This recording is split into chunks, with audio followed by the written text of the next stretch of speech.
Assalamualaikum warahmatullahi wabarakatuh. Selamat sore Pak Denny dan teman-teman. Sebelumnya, perkenalkan kami dari kelompok 2 dengan saya sendiri Politik Uruti. Dan perkenalkan saya ada Ahmad, Noval, Handika Riansyah, Indra Cakti, Rafli, lalu ada juga Mas Aldi.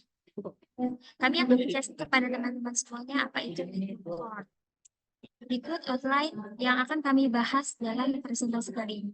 Yang pertama ada definisi network, yang kedua ada perbedaan sirkuit switching dan paket switching, yang ketiga tipe-tipe Internet Service Provider atau ISP, yang keempat ada Internet Exchange Point atau IXP, yang kelima ada Content Delivery CDN, yang keenam ada hubungan antara ISP, IXP, dan CDN.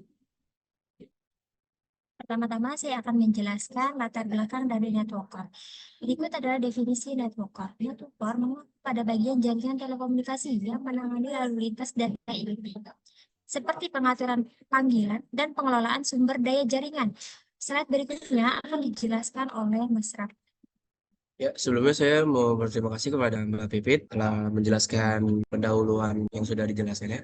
Kemudian saya akan masuk ke dalam materi untuk menjelaskan circuit switching dan paket switching. Circuit switching merupakan metodologi penerapan jaringan telekomunikasi di mana dua node jaringan membentuk suatu aluran komunikasi khusus melalui jaringan sebelum node dapat berkomunikasi. Rangkaian menjamin bandwidth penuh dari saluran dan tetap terhubung selama sesi komunikasi. Untuk penjelasan paket switching merupakan sebuah metode pengiriman data yang memecah-mecah data menjadi beberapa paket sebelum dikirimkan. Tujuan dari pemecahan data tersebut adalah supaya terdapat fleksibilitas dalam proses pengiriman data. Maksudnya adalah data tidak dikirim melalui satu jalur khusus, tapi dikirim secara paralel dengan memanfaatkan jalur koneksi lain yang tidak terlalu padat. Nah, seperti gambar yang bisa kita lihat di sebelah kiri ini, termasuk dalam rangkaian network core. Yang garis-garis yang menghubungkan antara terang ini disebut circuit switching, dan yang terang-terang ini disebut paket switching. Selanjutnya, masuk ke dalam materi perbedaan berdasarkan sifat lapisan. Nah, circuit switching berada di lapisan fisik, sedangkan paket switching berada di lapisan jaringan. Bisa kita lihat dari gambar sebelah kanan ini, circuit switching itu berada di lapisan pertama, yaitu fisikal. Dan paket switching berada di lapisan ketiga, yaitu network. Dan untuk penjelasannya, lapisan fisik jaringan tetap sirkuit berarti harus ada koneksi fisik antar perangkat. Contohnya adalah sambungan telepon rumah tradisional yang cukup umum digunakan di masa lalu. Sedangkan lapisan jaringan yang digunakan oleh paket switching memungkinkan data untuk berpindah melalui jaringan lain dan bertanggung jawab untuk mengemas data dengan label yang benar yang berisi alamat tujuan. Masuk ke perbedaan selanjutnya yaitu berdasarkan kebutuhan akan koneksi. Circuit switching, teknik jaringan berorientasi harus memiliki koneksi, sedangkan paket switching, metode peralihan jaringannya tidak memerlukan koneksi. Bisa kita lihat di sini dari internet, modem ke wireless router itu termasuk circuit switching karena dia menggunakan sirkuit dan menggunakan kabel LAN. Sementara paket switching dari wireless router ke wireless komputer yang tidak memerlukan kabel atau yang biasa disebut jaringan near kabel. Untuk penjelasannya, sirkuit switching menggunakan metode jabat tangan yang disebut sebagai layanan jaringan yang andal. Sebaliknya, connectionless atau paket switching dapat diibaratkan seperti kantor pos. Paket-paket tersebut dapat menempuh rute yang berbeda-beda selama sampai di tempat tujuan.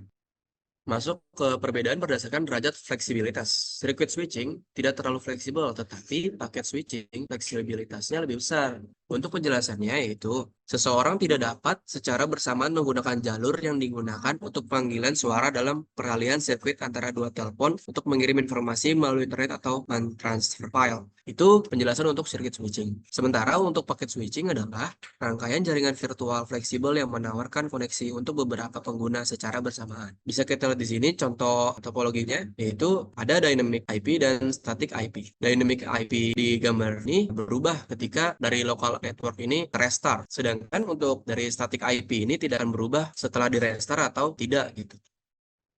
Untuk next selanjutnya, perbedaan berdasarkan tingkat keandalan. Circuit switching sangat handal, sementara paket switching keandalannya yang buruk. Untuk penjelasannya, dalam jaringan sirkuit switch dapat saluran khusus untuk meneruskan semua data yang masuk dari satu pengguna ke pengguna lainnya melalui koneksi. Sementara jaringan paket switch tidak mengatur aliran lalu lintas data melalui jaringan. Kehilangan data cukup umum terjadi selama kemacetan karena beberapa paket data bersaing untuk mendapatkan bandwidth yang tersedia.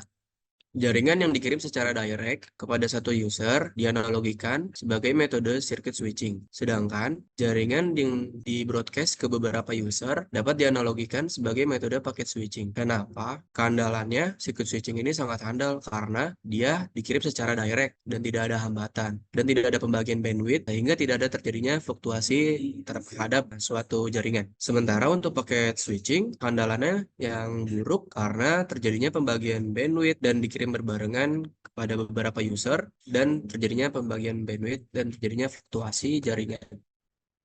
Selain contoh dari gambar topologi yang ada di layar, kita juga bisa dapat menganalogikan circuit switching terhadap router yang disambungkan ke suatu PC menggunakan kabel LAN. Dia itu kan langsung ya, dan tidak ada hambatan dan terjadi fluktuasi dan tidak ada pembagian bandwidth. Kalau misalkan broadcast kan dia secara wireless, jadi dia terjadinya fluktuasi dan pembagian bandwidth.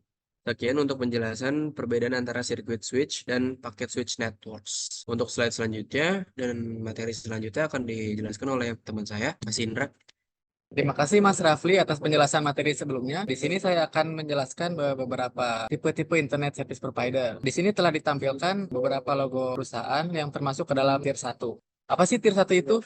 Tier 1 itu adalah penyedia infrastruktur internet secara global tanpa perlu masuk ke jaringan. Karena kan mereka lah pemilik jaringan tersebut. Tier 1 dapat memberikan akses pada seluruh tier ISP di bawahnya, baik itu tier 2 atau kita sebut regional ISP, IXP, dan tier 3 atau disebut kita akses ISP. Berikut adalah logo-logo perusahaan besar yang termasuk ke dalam kategori tier 1. Ada SPNT, NTT, Verizon, Geus Telkom, Level 3 Communication, dan lainnya. Dan yang kedua disebut tier 2. Apa sih tier 2? Tier 2 pada ISP biasa dikenal dengan regional ISP yang memiliki fungsi sebagai penyedia layanan internet bagi tier 3 atau akses ISP serta pelanggan akhir dan bisnis atau disebut end user. Regional ISP ini mendapatkan akses jaringan internet dari IXP dan tier 1 agar dapat saling bertukar lalu lintas internet dengan ISP lain melalui peering. Berikut beberapa logo perusahaan yang banyak kita ketahui oleh orang, yaitu dengan My Republic, MNC Play, CBN, IndiHome, Bisnet, First Media, dan lain sebagainya pokoknya. Kita akan lanjut kepada tier 3. Apa sih itu tier 3? Atau yang sering disebut akses ISP merupakan layanan transit dari tier 2 atau tier 1 yang bertujuan sebagai pembagi bandwidth ke pelanggan lokal atau end user melalui pasar lokal atau regional. Akses ISP menawarkan layanan bagi komunitas atau industri tertentu dengan menyesuaikan kebutuhan jaringan internet yang spesifik. Berikut adalah logo-logonya. Ada PT Inet Global Indo, Hypernet, dan Cepat. Next, selanjutnya akan dibacakan oleh Mas Albi Satrio. Terima kasih Mas Indro telah melanjutkan kepada saya. Saya akan menjelaskan tentang definisi Internet Exchange Point (IXP). IXP atau Internet Exchange Point merupakan jembatan bagi tier 1, contoh provider dan tier 2 untuk dapat memfasilitasi pertukaran lalu lintas internet secara langsung tanpa harus melalui jaringan pihak ketiga.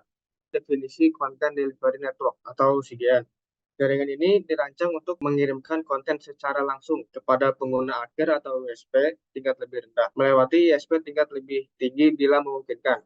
Jaringan penyedia konten sharing menetapkan hubungan peering dengan tier 1 dan tier 3 untuk mendistribusikan konten mereka. Oke, selanjutnya. Baik, terima kasih atas kesempatannya Mas Albi. Di sini saya akan menjelaskan hubungan antara tier 1, tier 2, dan tier 3. Di antara ketiga tier tersebut mendapatkan role-nya masing-masing. Yang pertama saya akan menjelaskan hubungan antara tier 1 dengan tier 2. Setelah itu saya akan menjelaskan antara EXP dengan tier 2. Setelah itu saya akan menjelaskan tier 3 dengan tier 2 ataupun juga tier 1. Baik, hubungan antara tier 1 dan tier 2 dapat dilaksanakan melalui jembatan yang diberikan oleh IXP sebagai fasilitas untuk bertukar lalu lintas antar IXP dengan banyaknya penyedia lain di satu lokasi fisik. Nah, kalau kita telah lagi, satu lokasi fisik itu bisa berbentuk sebagai data center yang mana di dalamnya memiliki banyak switch-switch yang terhubung ke dalam internet. Kita bisa menggambarkan kalau IXP itu sebagai persimpangan di antara internet. Nah, hal tersebut dilakukan untuk mengurangi kebutuhan akan transit lalu lintas melalui jaringan dan meningkatkan efisiensi. Tadi saya sudah menjelaskan antara hubungan tier 1 dengan tier 2. Saya akan tambahkan sedikit saja di sini ya. Di tier 1 ini akan menghubungkan langsung ke ISP tier 2, bisa melalui IXP atau tidak melalui IXP. Nanti akan dijelaskan selanjutnya. setelah menyewa dari tier 1 dan mendapatkan persetujuan dari EXP, tier 2 dapat mendistribusikan jaringan internet kepada tier 3, yaitu kita biasa bilang dengan akses ISP untuk menyediakan layanan internet kepada pengguna akhir. Nah, kita perlu note di sini, end user itu tidak hanya end user tadi, kita bisa di sini. End user ada di bawahnya akses ISP. Nah, end user itu tidak hanya home user ya, tidak hanya pengguna internet yang ada di rumah, tapi bisa juga seperti pengguna-pengguna yang ada di korporat. Seperti yang saya jelaskan tadi sebelumnya ya, untuk tier 2 mendistribusikan ke tier 3, ada juga kasus lain kayak tier 1 langsung ke tier 3. Nanti akan dijelaskan oleh rekan saya di slide yang selanjutnya. Selanjutnya yaitu ada tier 3 atau akses ISP. Tier 3 biasanya menyewa layanan transit dari tier 3 ataupun dari tier 1 untuk terhubung ke internet global atau content provider bagi end user. Jadi ibaratnya si tier 3 membayar kepada tier 2. Nah, nanti tier 2 itu membayar lagi kepada tier 1 karena dia memiliki infrastruktur yang lebih besar. Jika kalau kita lihat pada gambar di bawah sini, contohnya adalah ini, karena dia ke atas, dia harus menyewa kepada ISP yang di atasnya. Begitupun juga tier 2 menyewa akses kepada tier 1. Baik, demikian penjelasan dari saya. Slide selanjutnya akan dibahas oleh rekan saya yaitu Ahmad Wildan. Terima kasih kepada Mas Andika yang telah menjelaskan hubungan antara tier 1 sampai tier 3. Mungkin saya akan melanjutkan pembahasan topologi, mana pembahasannya sebenarnya agak berbeda dengan pembahasan yang Mas Andika jelaskan, karena yang saya jelaskan langsung ke jumper ya, antara tier 3 ke tier 1, antara tanpa melalui EXP atau regional ISP, antara content provider, bahkan ke tier 3 langsung gitu. Oke, kita langsung bahas aja ya. Nah, hubungan yang tadi saya bilang antara tier 3 cara langsung ke tier 1 dikarenakan kenapa sih tier 3 ini bisa langsung ke tier 1? Mungkin karena ada kebutuhan khusus yang pengguna bandwidth-nya besar atau bahkan butuh latensi yang rendah. Mungkin saya akan jelaskan sedikit kenapa sih banyak orang-orang itu butuh latensi yang rendah. Karena latensi yang rendah bisa mengoptimalkan CO website, bahkan pengoptimalan loading juga, bahkan kecepatan kita untuk mengakses website tersebut. Nah, mungkin banyak iklan-iklan yang mengedarkan gitu ya, kayak kalau kamu berlangganan CDN di sini, kalian dapat 4 yang tadi saya bilang. Ternyata nggak semuanya itu bukan itu loh. Ternyata yang sangat mengaruhi ini latensi ini. Karena latensi kecepatan dari antara server 1 ke tier 3 ini sangat dekat dan itu bisa mengaruhi tersebut. Kasusnya mungkin ada satu lagi yang mungkin di topologi ini ya. Misal ada tier 3 langsung ke tier 1 karena EXP ini sangat muter atau jalurnya muter. Mungkin ini gambaran logika saya aja. Kalau kabelnya muter atau jalurnya muter. Nah, mungkin ini sangat efektif kalau kita langsung menuju ke tier 1 karena yang tadi saya bilang latensi untuk mengurangi latensi dan bandwidth. Yang kedua, saya mau menjelaskan tentang hubungan secara langsung juga dapat ditemukan pada tier 1 dengan tier 2 tanpa harus mulai persetujuan EXP. Mungkin saya akan menjelaskan dulu kenapa sih hal ini tuh sering terjadi dikarenakan adanya kebutuhan khusus untuk pengoptimalan rute lalu lintas dan mengurangi biaya transit. Nah, kalau kita ngomongin biaya transit atau biaya-biaya, ya udah nggak perlu diomongin lah ya. Namanya EXP kan di tempatnya regulasi ya, yang sudah dijelaskan sama Mas Andika. Atau mungkin nanti akan dijelaskan oleh Mas Nopal tentang EXP lebih lanjut. Karena tempatnya regulasi ini ya terdapat di EXP. Masing-masing EXP pun setiap regional itu beda-beda regional. Nah, untuk mengurangi biaya, apalagi kalau udah ngomongin biaya, ya saya udah nggak bisa banyak ngomong lah tentang biaya mah. Nah, kita lanjut ke content provider ini membeli layanan transit dari ESP tier 1 untuk memastikan bahwa konten mereka dapat diakses oleh pengguna di seluruh dunia. Content provider ini memberi layanan transit dari ESP tier 1. Content provider membeli layanan transit ke arah tier 1. Ini sangat menarik kan untuk dibahas. Karena apa? Sebuah Google gitu secara langsung membeli layanan transit ke arah ISP. Apa sebenarnya Google ini nggak punya layanan transit tersebut? Padahal kalau dipikir-pikir, tanpa tier 1, content provider ini juga bisa loh mengakses langsung ke tier 3. Seperti ini contohnya. Ini kan suatu hal yang aneh ya. Dia membeli layanan ke arah sini, sedangkan dia juga mengasih layanan ke arah tier 3. EXP. Buat apa gitu loh? Ini sebenarnya juga jadi pertanyaan saya. Kenapa gitu loh? Dan regulasinya apa? Di mana bentuk regulasinya? Karena yang saya tahu regulasi ini bentuknya tadi yang saya bilang. DXP. Regional pun sebenarnya punya regulasi tersendiri yang sudah dibuatkan sama EXP. Sedangkan Google ini apa punya kebutuhan khusus? Mungkin saya nggak bisa jawab. Itu mungkin jadi pertanyaan saya sekaligus menjelaskan. Saya lanjut lagi, ISP Tier 1 ini menyediakan akses ke seluruh internet, memungkinkan penyedia konten untuk mencapai ISP dan pengguna di luar jaringan peering langsung mereka. Nah, mungkin maksudnya ISP Tier 1 menyediakan akses ke seluruh internet, memungkinkan penyedia konten untuk mencapai ISP dan mungkin gini.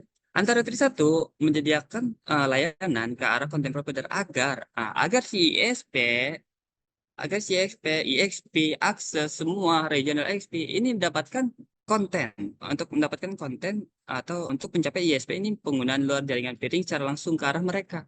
Jadi mungkin yang tadi bingungan saya mungkin sudah sedikit menguap sini ya. Karena Tier 1 ini memberikan layanan transit ke arah konten provider agar si ISP ini bisa mengakses konten-konten yang ada di Google ini. Mungkin sampai sini sekian, mungkin akan dilanjut oleh Bang Nopal. Dari saya, sekian terima kasih.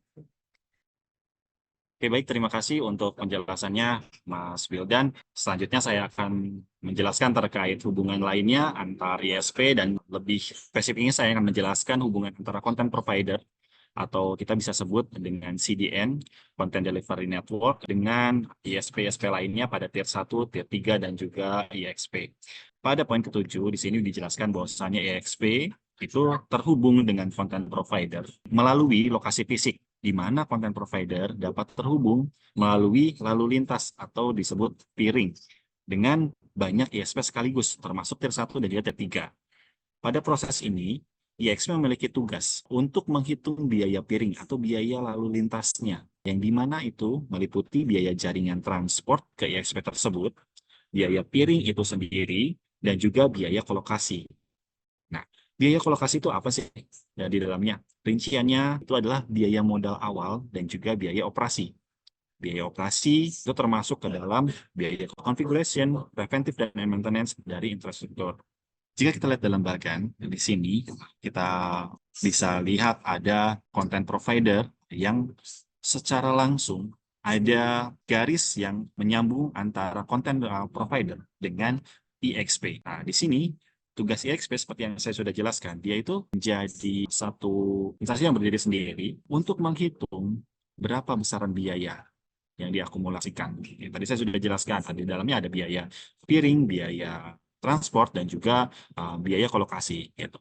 Nah, setelah dihitung biaya-biaya tersebut, maka barulah disambungkan ke tier selanjutnya, apakah itu ke regional ISP atau tier 2, atau di sini ada dari IXP, dia disambungkan ke akses ISP atau tier 3.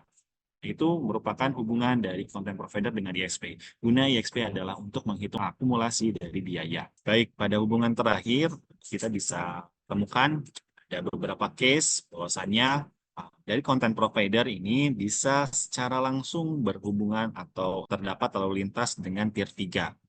Nah, hal itu terjadi dikarenakan dari Tier 3 ini memiliki kebutuhan khusus, baik itu dari korporasi, instansi pemerintahan, atau lain sebagainya. Nah, hal tersebut dikarenakan Tier 3 tersebut, atau yang tadi saya sebutkan korporasi, instansi, dan lainnya, ingin mendapatkan akses dari penyedia konten atau dari konten provider. Sebagai contoh, mungkin di sini kan kita bisa lihat ya pada bagian ditemukan bahwasannya konten provider secara langsung ada garis dengan tier 3. Baik, bisa kita lihat di sini secara langsung tier 3 memiliki hubungan dengan konten provider.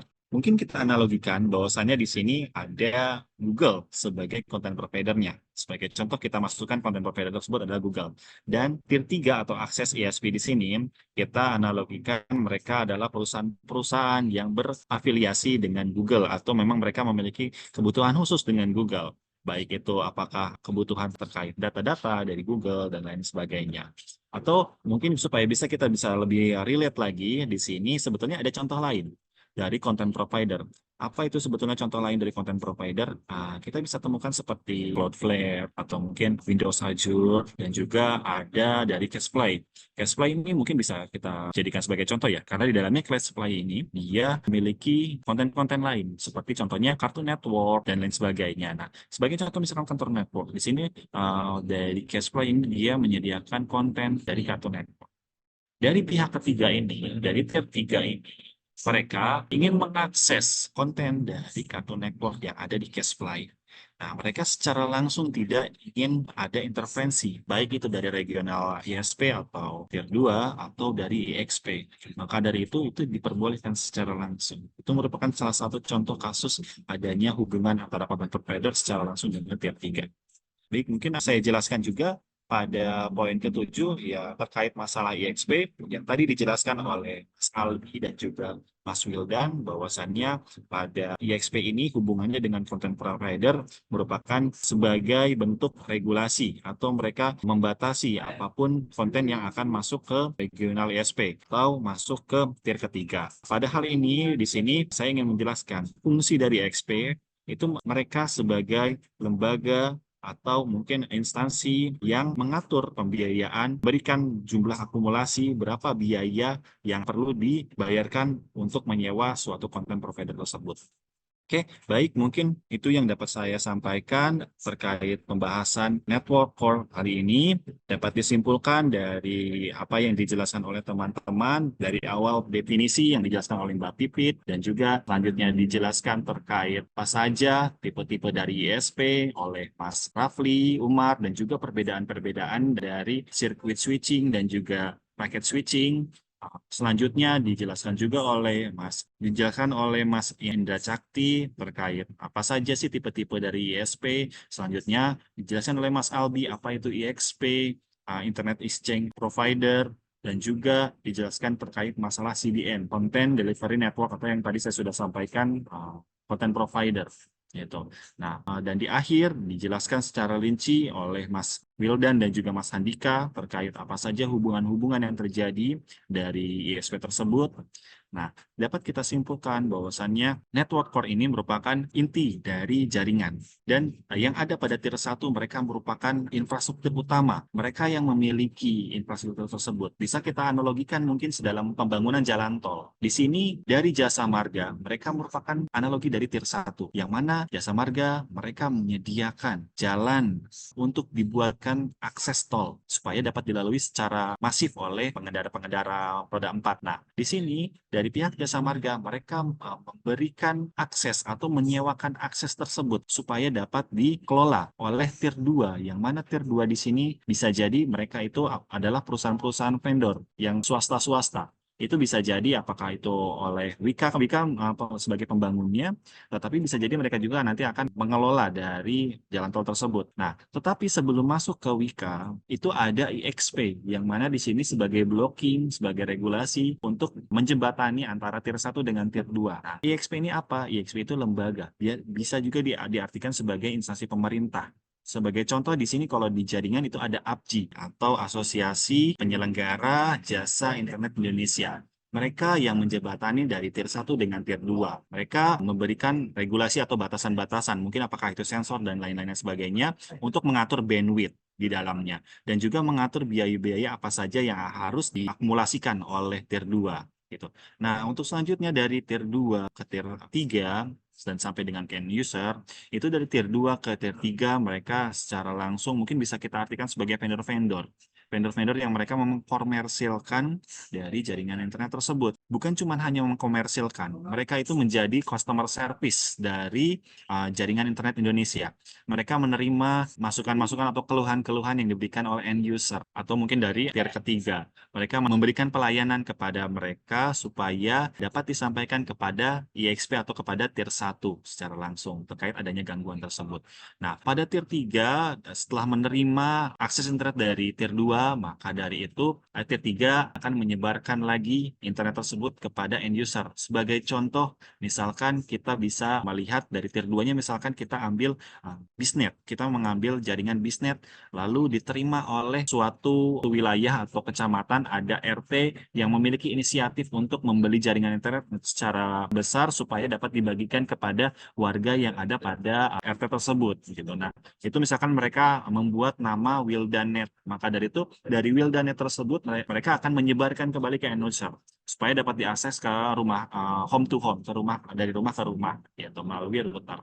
Nah, itu merupakan dari hulu ke hilir hubungan ISP dan juga penjelasan dari apa itu network core. Dan dari untuk network core-nya sendiri, untuk bisa kita membedakan dengan hal-hal lainnya mungkin ya bisa diartikan bahwasannya network core merupakan inti dari segalanya. Network core merupakan penerima jaringan awal sebelum masuk ke network edge. Oke, baik, mungkin itu semua yang dapat kami sampaikan. Untuk selanjutnya terkait network edge mungkin akan dijelaskan oleh teman-teman lainnya.